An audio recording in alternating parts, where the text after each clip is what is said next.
Hi, I'm Sean Gannon, and this is Minute Math. And we gotta make 3 squares using 3 moves. What do we got here? We got this, well, thing with some sticks here, and we got some squares that are kind of putting together. Sometimes this is called like a matchstick problem here. But anyway, we got 4 squares. Well, what I'm gonna do here is we gotta make 3 squares of equal sizes from this. We can move exactly only 3 sticks. I almost said 2 there. And we can't break sticks, that's a rule here. So pause this video, see if you can figure it out, but if not, we're gonna dive on in and show you how to do this here.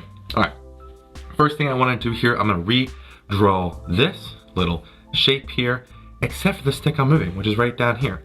Bring that here, got this one here, boom, boom, boom, boom. Moving that stick, I'm putting it right here. Boom, first move, right there. Move that stick, put it right to the outside. What's my next move? It's gonna involve that right there. So let's go draw it again. Boom, boom. Maybe a little smaller so I can fit it in. Oh no, Sean. Boom, boom, boom, boom, boom. We got this here, keep that shape the same here. And this dot, well, boom, we're gonna put it right here. Ba-da-bum-bum-bum. I'm loving that. Lastly here, put it down here. Let's just make it fit here.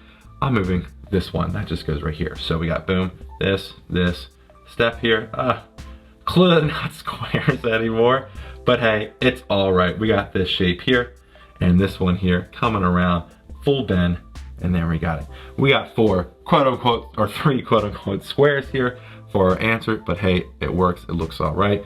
Now you know how to do it. So if you like this video and it was kind of fun and different, make sure you like this video and subscribe to our YouTube channel. This helps us make more of these fun math videos for you and for everyone else here. So, as always, thanks for watching.